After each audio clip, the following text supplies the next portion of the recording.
جب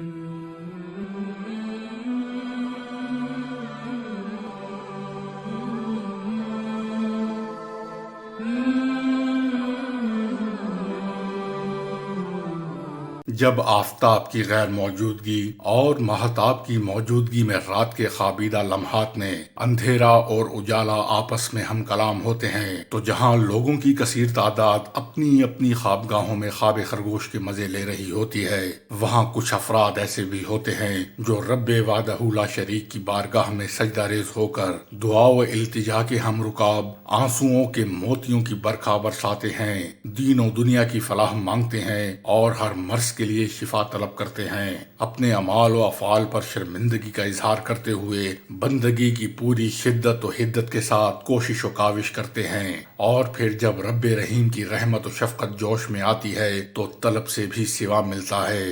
بقول علامہ اقبال، موتی سمجھ کے شان کریمی نے چن لیے، قطرے جو تھے میرے عرق انفعال کے۔ والدہ نے اپنے لخت جگر کے جسم سے بخار کے شعلے نکلتے دیکھے تو وہ بے حد بے چین و بے قرار ہو گئیں۔ انہوں نے اپنے نور نظر کے والد محترم کو رات کے اوقات میں جگانا مناسب نہ سمجھا، مگر خود انہوں نے تمام رات آنکھوں میں کاٹی، اس بچے کی دیکھ بھال میں کوئی کسر نہ چھوڑی اور مقدور بھر کوششیں جاری رکھیں، مگر ان کے لخت جگر کا بخار کم ہونے کی بجائے شدت اختیار کرتا گیا۔ صبح ہوئی، والد محترم کی آنکھ کھلی تو انہوں نے کھلی آنکھوں سے دیکھا کہ ان کا بیٹا بخار کی حدت و حرارت سے بے کل ہو رہا ہے۔ اس صورتحال نے انہیں پریشان اور مضطرب کر دیا۔ والدہ تمام رات رب کائنات کی بارگاہ میں دعا و التجا کرتی رہی تھیں۔ والد نے بیٹے کی اس قدر بگڑی ہوئی حالت دیکھی تو انہوں نے ایک سرد آہ بھری اور آکاش کی طرف آنکھیں اٹھا کر دونوں ہاتھ رب کریم و عظیم کے حضور بلند کر دیے اور گڑ گڑا کر اپنے نور نظر کی جلد صحت یابی کے لیے دعا کی۔ یہ نماز فجر کے بعد کے لمحات تھے۔ آفتاب اور ماہتاب کی افواج آپس میں برسر پیکار تھیں کہ صبح کے سویرے نے سورج کی فتح کی نوید دے دی۔ وقت مقرر پر دربار آراستہ ہوا، کیونکہ بیمار بیٹے اور ولی عہد محمد حسین کا والد ریاست خیرپور کا والی و حاکم تھا۔ حسب معمول دربار سرکار کی کارروائی کا آغاز ہوا، مگر حاکم سلطنت اور ریاست میر رستم علی خان کی بے چینی و بے کلی نے پورے دربار کو بھی سوگوار بنا دیا۔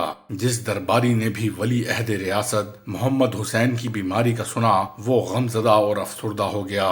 مشیران خاص نے حاکم ریاست میر رستم علی خان کو مشورہ دیا کہ فوری طور پر شاہی طبیب کو طلب کر کے شہزادے کو دکھایا جائے۔ چنانچہ والی خیرپور کے حکم پر درباری طبیب خاص حاضر ہوا۔ طبیب خاص نے ولی عہد کا اپنے تمام تر تجربے اور مہارت کی روشنی میں معائنہ کیا اور حاکم ریاست سے عرض کیا، عالی مرتبت، میں نے شہزادے کے مرض کی تشخیص کر لی ہے، فکر اور پریشانی کی کوئی بات نہیں، موسمی بخار ہے، میں نے دوائیں تجویز کر دی ہیں، ان دواؤں کو باقاعدگی سے استعمال کرایا جائے تو شہزادہ چند ہی روز میں صحت مند اور تندرست ہو جائے گا۔ لیکن اس حقیقت سے انکار نہیں کیا جا سکتا کہ رب قادر و قدیر کی ذات ہی شفا بخشنے والی ہے۔ طبیب خاص کے تسلی آمیز اور تشفی انگیز جواب نے والی ریاست کو اطمینان و سکون عطا کیا، مگر یہ طمانیت وقتی ثابت ہوئی، مرض بڑھتا گیا، جوں جوں دواکی کے مصداق شہزادے کی بیماری روز بروز بڑھتی چلی گئی۔ حالانکہ طبیب خاص کی تجویز کردہ دوائیں انتہائی احتیاط و التزام کے ساتھ شہزادے کو کھلائی اور پلائی جا رہی تھیں۔ اس صورتحال نے والی ریاست خیرپور میر رستم علی خان کو از حد متفکر اور مضمحل کر دیا۔ ان کی پریشانی کو دیکھ کر مشیران خاص نے حاکم ریاست کو مشورہ دیا کہ سندھ اور پنجاب کے نامور اطباء اور حکماء کو بلا کر شہزادے کا علاج کرایا جائے تو یقینی طور پر بہترین نتائج نکلیں گے اور ولی عہد شفا یاب و صحت یاب ہو جائیں گے۔ حاکم ریاست خیرپور نے کوئی لمحہ ضائع کیے بغیر فوری طور پر شہ سواروں کو سندھ اور پنجاب کے مختلف علاقوں کی طرف بھیجا، جہاں نامی گرامی طبیب و حکیم رہائش پذیر تھے۔ 2 دنوں کے مختصر ترین وقت میں تجربہ کار اطباء اور حکماء کی ایک معقول تعداد دربار ریاست میں حاضر تھی۔ ان سب نے ولی عہد کی مکمل طور پر تشخیص و تحقیق کی اور پھر اپنی متفقہ ماہرانہ رائے کا اظہار کرتے ہوئے والی ریاست کو بتایا کہ جناب والا، ہم نے طب و حکمت کے میدان میں ایک عمر صرف کی ہے اور برسوں کا تجربہ حاصل کیا ہے۔ ہماری مخلصانہ اور عاجزانہ رائے یہ ہے کہ ولی عہد کو دوا کی بجائے دعا کی ضرورت ہے۔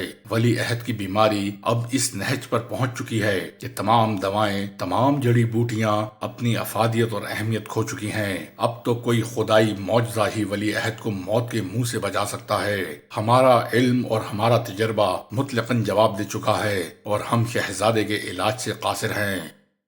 میر رستم علی خان نے ماہرین اطباء اور حکماء کے مایوس کن جواب کو سنا تو ان کی بے چینی اور بے کلی میں نمایاں اضافہ ہوا۔ ان کی آنکھیں پرنم ہو گئیں اور وہ دربار سے رخصت ہو کر تخلیے میں چلے گئے۔ تنہائی میں وہ جی بھر کر روئے۔ رونے کے دوران انہوں نے رب قادر و قدیر اور مالک حیات و ممات کی بارگاہ میں دعا و التجا بھی جاری رکھی۔ والدین کے لیے اولاد کے دکھ سے بڑھ کر کوئی دکھ نہیں ہوتا، اور جب اولاد نرینہ عین شباب کی دہلیز پر قدم رکھتے ہوئے موت کی وادی کی جانب رخ کرتی نظر آئے تو ایسا دکھ کس قدر اندوہناک ہوتا ہے اسے لفظوں میں بیان نہیں کیا جا سکتا۔ میر رستم علی خان بھی ایسے ہی دکھ اور ایسے ہی غم کے لمحات سے گزر رہے تھے۔ انہیں اپنی ساری زندگی بے معنی معلوم ہونے لگی۔ وہ کثیر وسائل کے ہوتے ہوئے بھی سائل تھے کہ کوئی ان کی جھولی میں ان کے نور نظر کی شفا ڈال دے، اور شفا دینے والی تو صرف اور صرف رب وحدہ لا شریک کی ذات پاک ہی ہے۔ ان کے جسم کا رواں رواں اور ان کے خون کا قطرہ قطرہ دعا و التجا کر رہا تھا، مگر رب رحمان و رحیم کی مرضی و منشا ہو تو تبھی دعا و التجا بھی قبولیت کی سند پاتی ہے۔ ولی عہد سلطنت میر محمد حسین خان کی لا علاج بیماری کی خبر کو اگرچہ خفیہ اور پوشیدہ رکھنے کی کوششیں کی گئیں، مگر پھر بھی وہ پھیلتے پھیلتے پوری ریاست میں پھیل گئی۔ اس خبر نے لوگوں میں پژمردگی اور افسردگی پھیلا دی۔ ہر فرد بے سکون اور بے اطمینان تھا، تاہم ہر شخص کی زبان پر یہی دعا تھی کہ خدا شہزادے کو شفا عطا کرے۔ میر رستم علی خان اپنے جواں سال بیٹے کی لا علاج بیماری کے غم میں غلطاؤں پیچاں تھا کہ یکا یک ایک شاہی خدمتگار نے دربار میں حاضری کی اجازت طلب کی۔ اجازت ملنے پر اس نے عرض کی، عالی مرتبت میں نے سنا ہے کہ حکیموں اور طبیبوں کی جماعت نے شہزادہ میر محمد حسین خان کی بیماری کے لیے کوئی دوا تجویز نہیں کی، بلکہ دعا کے لیے کہا ہے۔ ہمارے اپنے ہی علاقے اور ریاست میں ایک مرد قلندر درویش خدا مست اور ولی رہتے ہیں، جو اس حوالے سے مشہور ہیں کہ انہوں نے جب بھی رب ذوالجلال کی بارگاہ میں دعا کے لیے ہاتھ اٹھائے ہیں، ان کی دعا کو شرف قبولیت عطا ہوا ہے۔ میری حقیر سی رائے ہے کہ ماں بدولت اگر مناسب خیال فرمائیں تو اس فقیر حق پرست سے شہزادے کی صحت یابی کے لیے دعا کروائیں۔ مجھے یقین ہے کہ ان کی دعا سے ولی عہد ریاست ضرور تندرست ہو جائیں گے۔ حاکم ریاست خیرپور رستم علی خان نے حیرت و مسرت کی ملی جلی کیفیت کے ساتھ کسی توقف کے بغیر خدمتگار سے پوچھا،